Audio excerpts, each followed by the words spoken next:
Chapter 7. Poirot pays his debts.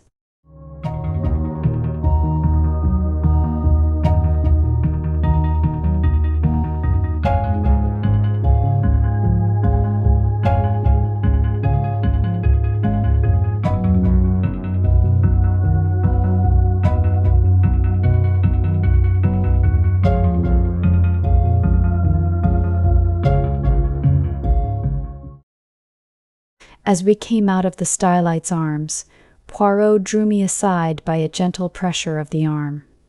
I understood his object. He was waiting for the Scotland Yard men. In a few moments they emerged, and Poirot at once stepped forward and accosted the shorter of the two.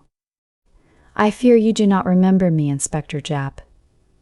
"Why, if it isn't Mr. Poirot," cried the inspector. He turned to the other man. "You've heard me speak of Mr. Poirot? It was in 1904 he and I worked together. The Abercrombie forgery case, you remember? He was run down in Brussels." "Ah, those were great days, Monsieur." "Then, do you remember Baron Altara? There was a pretty rogue for you." He eluded the clutches of half the police in Europe. But we nailed him in Antwerp, thanks to Mr. Poirot here. As these friendly reminiscences were being indulged in, I drew nearer and was introduced to Detective Inspector Japp, who, in his turn, introduced us both to his companion, Superintendent Summerhaye. "I need hardly ask what you are doing here, gentlemen," remarked Poirot. Japp closed one eye knowingly. "No, indeed. Pretty clear case, I should say." But Poirot answered gravely, "There, I differ from you." "Oh, come," said Summerhaye, opening his lips for the first time. "Surely the whole thing is clear as daylight. The man's caught red-handed. How he could be such a fool beats me." But Japp was looking attentively at Poirot. "Hold your fire, Summerhaye," he remarked jocularly. "Me and Monsieur here have met before, and there's no man's judgment I'd sooner take than his. If I'm not greatly mistaken, he's got something up his sleeve. Isn't that so, Monsieur?" Poirot smiled. "I have drawn certain conclusions, yes." Summerhaye was still looking rather skeptical, but Japp continued his scrutiny of Poirot. "It's this way," he said. "So far, we've only seen the case from the outside. That's where the Yard's at a disadvantage in a case of this kind, where the murder's only out, so to speak, after the inquest. A lot depends on being on the spot first thing, and that's where Mr. Poirot's had the start of us. We shouldn't have been here as soon as this even, if it hadn't been for the fact that there was a smart doctor on the spot who gave us the tip through the coroner. But you've been on the spot from the first, and you may have picked up some little hints. From the evidence at the inquest, Mr. Inglethorpe murdered his wife as sure as I stand here, and if anyone but you hinted the contrary, I'd laugh in his face. I must say I was surprised the jury didn't bring it in, willful murder against him right off. I think they would have, if it hadn't been for the coroner. He seemed to be holding them back. Perhaps, though, you have a warrant for his arrest in your pocket now," suggested Poirot. A kind of wooden shudder of officialdom came down from Japp's expressive countenance. "Perhaps I have, and perhaps I haven't," he remarked dryly. Poirot looked at him thoughtfully. "I am very anxious, messieurs, that he should not be arrested." "I dare say," observed Summerhaye sarcastically. Japp was regarding Poirot with comical perplexity. "Can't you go a little further, Mr. Poirot? A wink's as good as a nod from you. You've been on the spot, and the Yard doesn't want to make any mistakes, you know." Poirot nodded gravely. "That is exactly what I thought." "Well, I will tell you this. Use your warrant, arrest Mr. Inglethorpe. But it will bring you no kudos. The case against him will be dismissed at once. Comme ça," and he snapped his fingers expressively. Japp's face grew grave, though Summerhay gave an incredulous snort. As for me, I was literally dumb with astonishment. I could only conclude that Poirot was mad. Japp had taken out a handkerchief and was gently dabbing his brow. I daren't do it, Mr. Poirot. I'd take your word, but there's others over me who'll be asking what the devil I mean by it. Can't you give me a little more to go on? Poirot reflected a moment. It can be done, he said at last. I admit I do not wish it. It forces my hand. I would have preferred to work in the dark just for the present, but what you say is very just. The word of a Belgian policeman whose day is past is not enough. And Alfred Inglethorpe must not be arrested. That I have sworn, as my friend Hastings here knows. See then, my good Japp, you go at once to Styles. Well, in about half an hour. We're seeing the coroner and the doctor first. Good. Call for me in passing, the last house in the village. I will go with you. At Styles, Mr. Inglethorpe will give you, or, if he refuses, as is probable, I will give you such proofs that shall satisfy you that the case against him could not possibly be sustained. Is that a bargain? That's a bargain, said Japp heartily. And, on behalf of the Yard, I'm much obliged to you, though I'm bound to confess I can't at present see the faintest possible loophole in the evidence, but you always were a marvel. So long then, Moose-ear. The two detectives strode away, Summerhay with an incredulous grin on his face. Well, my friend, cried Poirot, before I could get in a word, what do you think? Mon Dieu! I had some warm moments in that court. I did not figure to myself that the man would be so pig-headed as to refuse to say anything at all. Decidedly, it was the policy of an imbecile.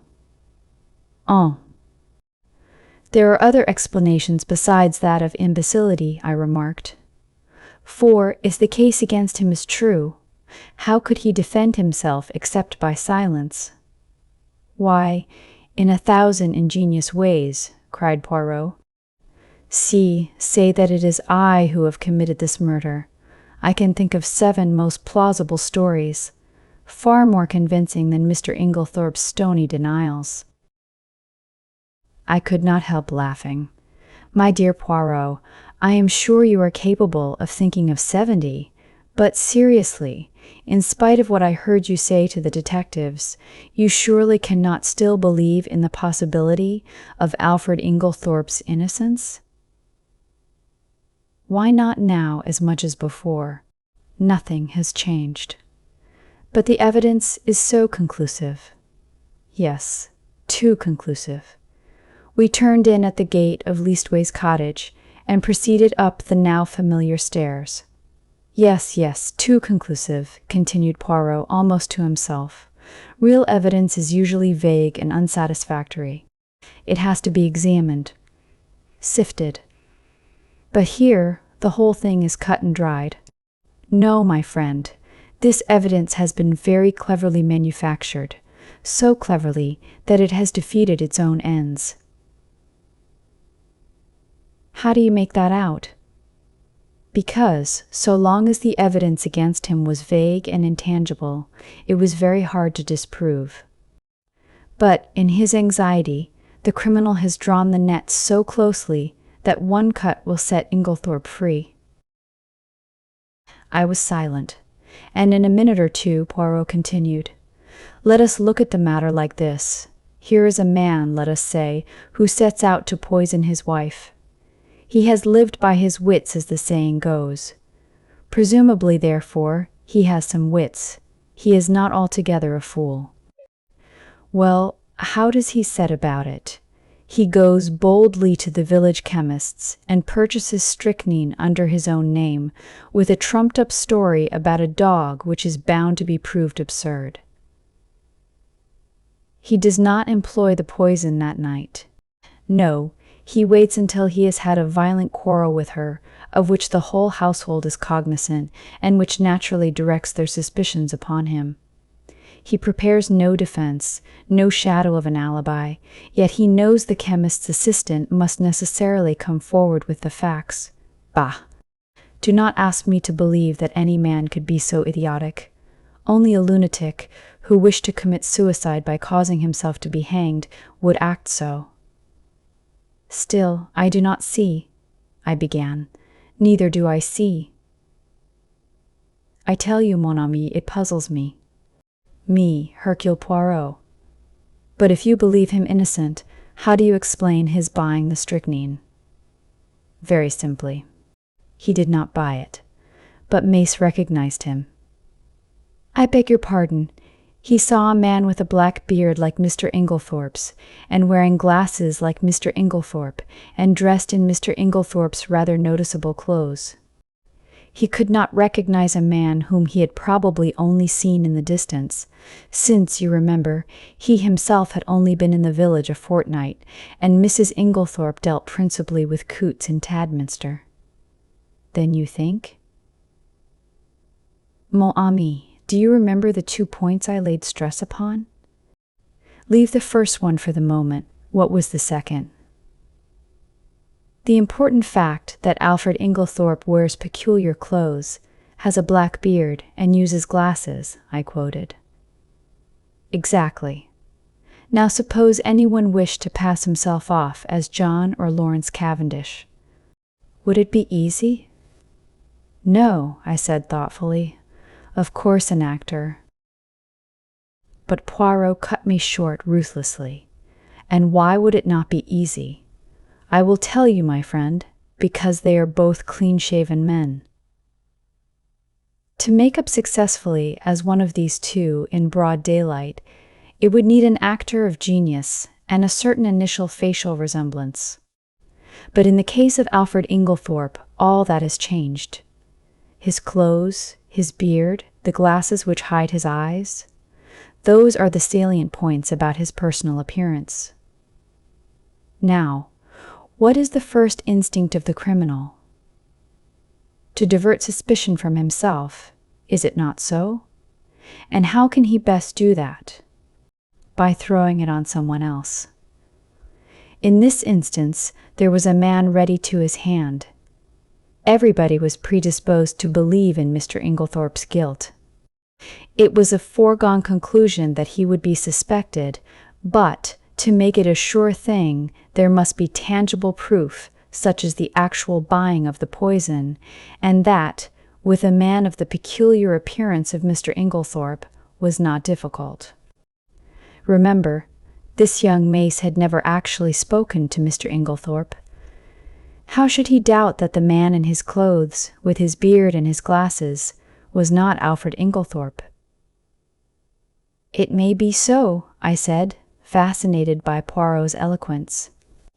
But, if that was the case, why does he not say where he was at 6 o'clock on Monday evening? Ah, why indeed, said Poirot, calming down. If he were arrested, he probably would speak, but I do not want it to come to that. I must make him see the gravity of his position. There is, of course, something discreditable behind his silence. If he did not murder his wife, he is, nevertheless, a scoundrel, and has something of his own to conceal, quite apart from the murder. What can it be? I mused, won over to Poirot's views for the moment, although still retaining a faint conviction that the obvious deduction was the correct one. Can you not guess? Asked Poirot, smiling. No, can you? Oh, yes. I had a little idea some time ago, and it has turned out to be correct. You never told me, I said reproachfully. Poirot spread out his hands apologetically. Pardon me, mon ami, you were not precisely sympathique.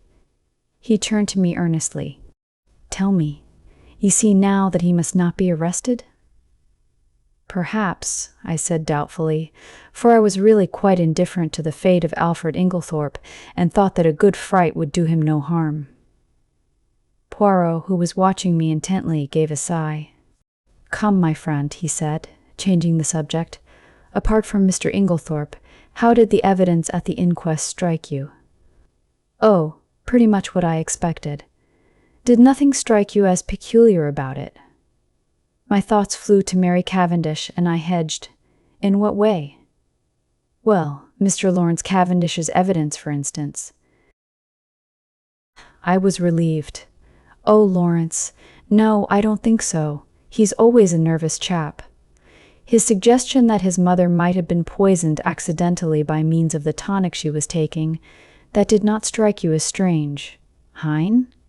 No, I can't say it did. The doctors ridiculed it, of course. But it was quite a natural suggestion for a layman to make. But Monsieur Lawrence is not a layman. You told me yourself that he had started by studying medicine, and that he had taken his degree. Yes, that's true. I never thought of that. I was rather startled. It is odd. Poirot nodded. From the first, his behavior has been peculiar. Of all the household, he alone would be likely to recognize the symptoms of strychnine poisoning, and yet we find him the only member of the family to uphold strenuously the theory of death from natural causes. If it had been Monsieur Jean, I could have understood it. He has no technical knowledge, and is by nature unimaginative.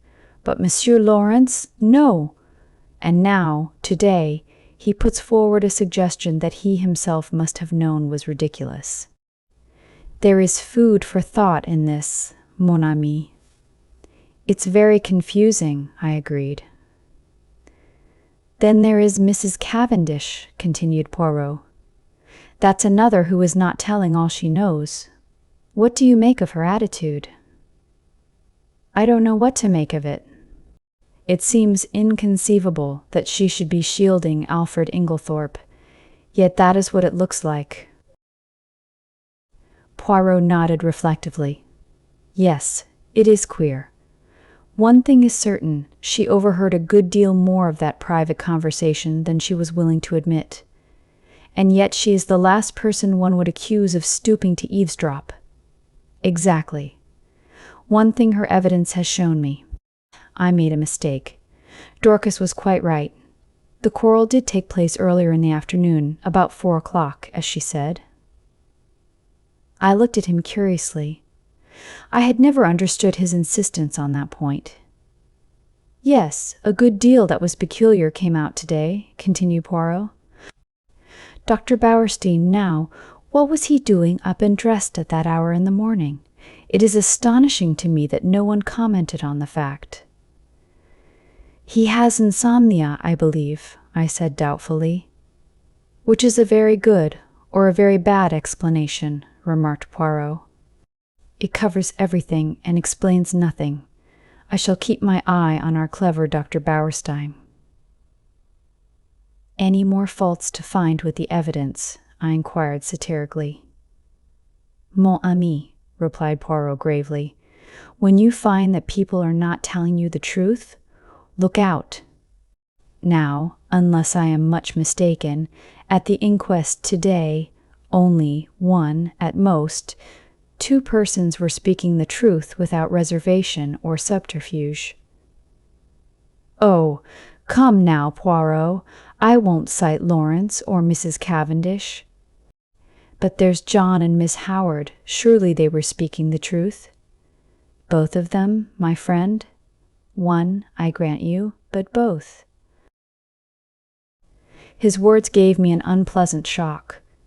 Miss Howard's evidence, unimportant as it was, had been given in such a downright straightforward manner that it had never occurred to me to doubt her sincerity. Still, I had a great respect for Poirot's sagacity, except on the occasions when he was what I described to myself as foolishly pig-headed. Do you really think so? I asked. Miss Howard had always seemed to me so essentially honest, almost uncomfortably so. Poirot gave me a curious look which I could not quite fathom. He seemed to speak, and then checked himself. Miss Murdoch, too, I continued. There's nothing untruthful about her. No. But it was strange that she never heard a sound, sleeping next door, whereas Mrs. Cavendish, in the other wing of the building, distinctly heard the table fall. Well, she's young, and she sleeps soundly. Ah, yes, indeed.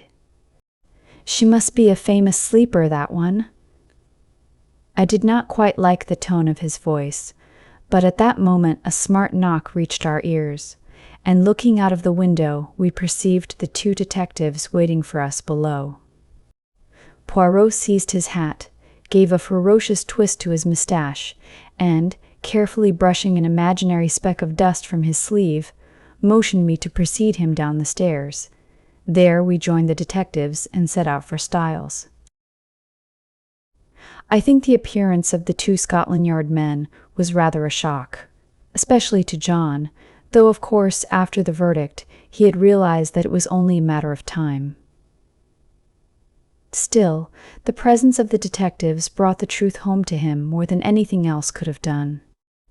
Poirot had conferred with Japp in a low tone on the way up, and it was the latter functionary who requested that the household, with the exception of the servants, should be assembled together in the drawing-room. I realized the significance of this. It was up to Poirot to make his boast good. Personally, I was not sanguine. Poirot might have excellent reasons for his belief in Inglethorpe's innocence, but a man of the type of Summer-Highy would require tangible proofs, and these I doubted if Poirot could supply. Before very long, we had all trooped into the drawing-room, the door of which Japp closed. Poirot politely set chairs for everyone. The Scotland Yard men were the cynosure of all eyes. I think that for the first time, we realized that the thing was not a bad dream, but a tangible reality. We had read of such things. Now we ourselves were actors in the drama. Tomorrow the daily papers, all over England, would blazon out the news in staring headlines. Mysterious tragedy in Essex, wealthy lady poisoned. There would be pictures of Styles, snapshots of the family leaving the inquest. The village photographer had not been idle. All the things that one had read 100 times, things that happened to other people, not to oneself. And now, in this house, a murder had been committed. In front of us were the detectives in charge of the case. The well-known glib phraseology passed rapidly through my mind in the interval before Poirot opened the proceedings. I think everyone was a little surprised that it should be he, and not one of the official detectives, who took the initiative. "Mesdames and messieurs," said Poirot, bowing as though he were a celebrity about to deliver a lecture, "I have asked you to come here all together for a certain object. That object, it concerns Mr. Alfred Inglethorpe." Inglethorpe was sitting a little by himself. I think, unconsciously, everyone had drawn his chair slightly away from him, and he gave a faint start as Poirot pronounced his name. "Mr. Inglethorpe," said Poirot, addressing him directly, "a very dark shadow is resting on this house, the shadow of murder." Inglethorpe shook his head sadly. "My poor wife," he murmured. "Poor Emily. It is terrible." "I do not think, monsieur," said Poirot pointedly, "that you quite realize how terrible it may be for you." And as Inglethorpe did not appear to understand, he added, "Mr. Inglethorpe, you are standing in very grave danger." The two detectives fidgeted. I saw the official caution. "Anything you say will be used in evidence against you," actually hovering on Summerhay's lips. Poirot went on. "Do you understand now, monsieur?" "No." "What do you mean?" "I mean," said Poirot deliberately, "that you are suspected of poisoning your wife." A little gasp ran round the circle at this plain speaking. "Good heavens!" cried Inglethorpe, starting up. "What a monstrous idea! I poisoned my dearest Emily."